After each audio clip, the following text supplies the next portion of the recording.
Good morning અને સીતારામભાઈ નહીં હું બધા મજામાં છો. સ્વાગત છે તમારું બધાનું આજના એક બ્લોગમાં. આજે આપણે ફૂલ ડે રજા છે તો ભાઈ આજે રૂમ આખો ક્લીનિંગ કરવાનો છે અને બહુ માથાકૂટ છે ભાઈ. આજ તમારે બહુ મારો દિવસ તો આખો બોઈંગ જ જવાનો છે આજે.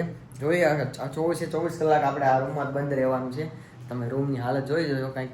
હવે પહેલાં કાંઈક શ્વાસ લે એવું કંઈક ચાલુ કરવું પડશે. જો કે અઠવાડિયાથી મેં કાંઈ ક્લીનિંગ કે કાંઈ કર્યું નથી ભાઈ. અઠવાડિયાથી મેં કાંઈ શું કહેવાય કે ને ઝાડું બી માર્યું નથી. બોલો રૂમની હાલત તો જો આવી કંઈક રૂમની હાલત છે. જો કચરો જો અહીંયા પડ્યો, જો ખાઈ ખાઈને બધું અહીંયા નાખી દીધેલું છે. જો કપડાં જે એમનામ છે પણ આજ તો આજે ફાઇનલી મેં વિચાર્યું છે કે ભાઈ આખા બધા કપડાં છે ને બધા મસ્ત હંકેલીને મસ્ત આની અંદર ગોઠવવા છે. જો આ કબાટ તો જો કબાટ એ બધું ભાંગી તૂટી ગયું છે, બધું કાંઈ ઠેકાણા વગરનું છે. ઓશીકું અહીં પડ્યું છે, પછી એક ઓશીકું અહીંયા ઊભું પડ્યું છે. હવે આ બોટલો આ બધું ફેંકી દેવું છે, કાંઈ વસ્તુ રાખવું જ નથી. આજે મસ્ત બધું સેટિંગ કરવું છે, બધું ગોઠવવું પડશે. અને જે લોટ લેમના આંબળો છે આ આસને પાસેને બધું કાંઈ હરકે ગોઠવી દેવું, કાંઈ ફેંકી દેવું છે. અને આ બે બેગને મારે આજે પ્લાસ્ટિકથી પેક કરીને અહીંયા મૂકી દેવા છે શાંતિથી. આજે બધું ફરીને ગોઠવવું છે. આ છે ને આખો અઠવાડિયો છે ને મારું એટલું મગજ આમ ખરાબ થઈ ગયું છે ને કે ભાઈ એની વાત પૂછોમાં. આ ગંદકી જોઈને એટલે એમાં એવું હોય કે જે આપણે જેટલી રૂમમાં ગંદકી હોય ને એટલી મગજમાં ગંદકી પડી રહે. તો એના માટે આજ મેં ફાઇનલી ડિસાઇડ કર્યું છે કે આખો રૂમ મસ્ત પહેલેથી લઈને છેલ્લે સુધી બધું ક્લીન કરવાનું છે. ચાલો રૂમ ક્લીન કરી નાખું, પછી જવાનું છે. સવાર પડે એટલે બહાર એક આંટો મારવા જવું છે. મસ્ત સવારનું મોર્નિંગ વોક કરવા જવું છે. તો જીજો અત્યારે તો રાતના વાગ્યા છે 3 જેવું વાગ્યું છે. ઇન્ડિયામાં 4:30-5 જેવું થઈ ગયું છે. જો બહાર જો કોઈ પબ્લિક ફરકે છે, જો કોઈ એટલે કોઈ નથી. જો આ રાતના 3 વાગ્યાનો નજારો જો આવું છે. જો 3 વાગે હું ભાઈ કે ને બધા માણસો એ મસ્ત સૂતા હોય બીજા ફેઝમાં કે ને મસ્ત સૂતા હોય નાઇટમાં. પણ આ હવે રાતનું ક્લિનિંગ સાફ સફાઈ ચાલુ કરી છે ભાઈ. મેં બાજુમાં ભાઈ બહેન સૂતો છે એટલે એવું છે. હાલો હું ક્લીન કરી નાખું. A few minutes later.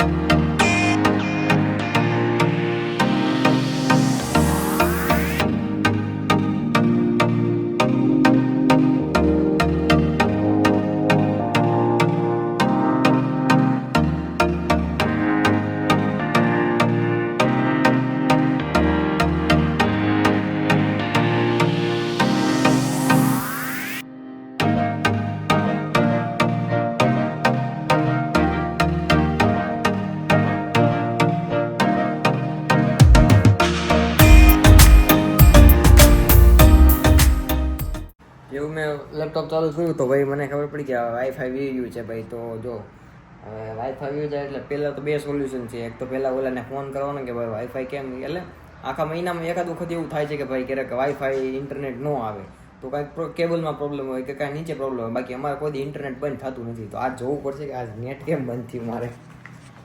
જો આ બહાર છે અને અહીંયા અમારું વાઈફાઈ લાગેલું છે. જો આ વાઈફાઈનું છે.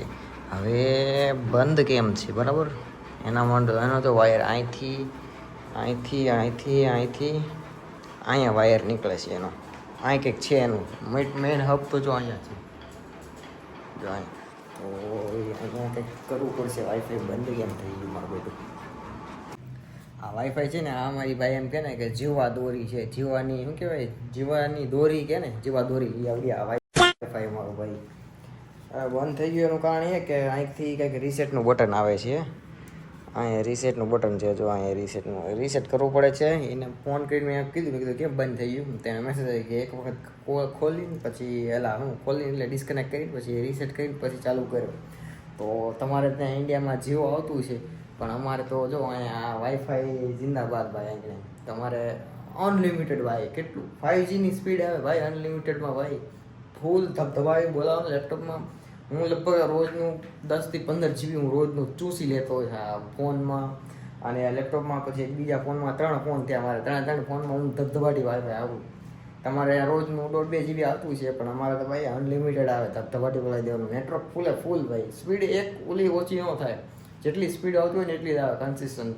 તમારે ક્યારેક વાળી આવ્યા હતા એટલે નેટવર્ક ન આવે ને 5G બંધ થઈ જાય 4G થઈ જાય એટલે અહીંયા એવું કાંઈ ન હોય ભાઈ. અહીં ધબધબાટી બોલાવવાની.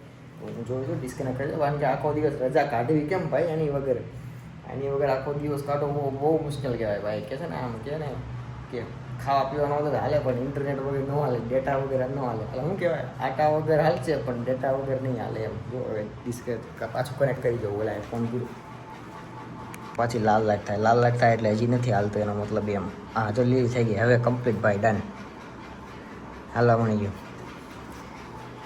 ચાલો વાઈફાઈ રેડી ભાઈ, રેડી. જો લીલી લાઈટ થવા મળી ગઈ એટલે કમ્પ્લીટ.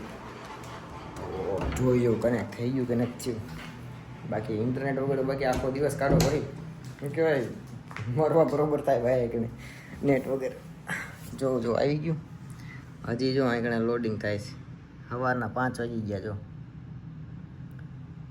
એટલો હજી સ્લો નેટવર્ક આવે છે, જે ધીમે ધીમે હજી આવશે, ધીમે ધીમે વધશે. ચાલો મસ્ત વાઈફાઈ કનેક્ટ થઈ ગયું, ડેટા કનેક્ટ થઈ ગયો છે હવે. તો હવે રાતના 10-11 વાગી ગયા છે. હવે જઈ છે હોટેલે, એક આંટો મારવા જવું છે. જવું હોટેલે કેવું હાલે છે અત્યારે, કારણ કે મારે રજા છે પણ રાતની ઊંઘ આવતી નથી, જવું છે. ચાલો હવે જઈએ હોટેલે. અહીંયા આવ્યા તો આ લિફ્ટ બંધ થઈ ગઈ. જો ભાઈ આ ચાઇનાવાળાનું કામ ખતરનાક છે. હવે આ બોલાવવી પડશે. એક દી ચાલુ હોય, એક દી બંધ થઈ જાય ભાઈ. લિફ્ટ એવું છે ભાઈ અમારે. જદ્દીના ઝાડવા છે ભાઈ, જદમારીના ઝાડવા છે અહીંયા ચાઇનાવાળા ના. તો લીધું ચાઇના, હું લીધું છે. તો પછી હોટલ આવી ગયા છે ને. હોટલ તો હું સ્પેશિયલ એટલા માટે આવ્યો છું કે મારે, કારણ કે ચોકલેટ બનાવતા શીખવું છે. તો આ અહીંના શેફ છે અને એની પાસે હું ચોકલેટ બનાવતા શીખું છું. જો કે અહીં ઘણા બધું શીખવાનું બધું ફ્રીમાં હોય, એટલે શીખવી તો સારા માટે, મારા માટે જ સારું છે ને. તો હું શીખવા આવી ગયો છું, પણ વિડીયો થોડોક લાંબો બની જશે. એના માટે હું આની માટે એક સ્પેશિયલ અલગથી વિડીયો બનાવવાનો છું. તો નવા હોય તો સબસ્ક્રાઈબ કરી લેજો અને વિડીયો સારો લાગે તો લાઈક કરજો. અને નેક્સ્ટ વિડીયો ચોકલેટ ઉપર આવશે. ચાલો મળીએ નેક્સ્ટ વિડીયોમાં. રામ રામ, સીતારામ બધાની.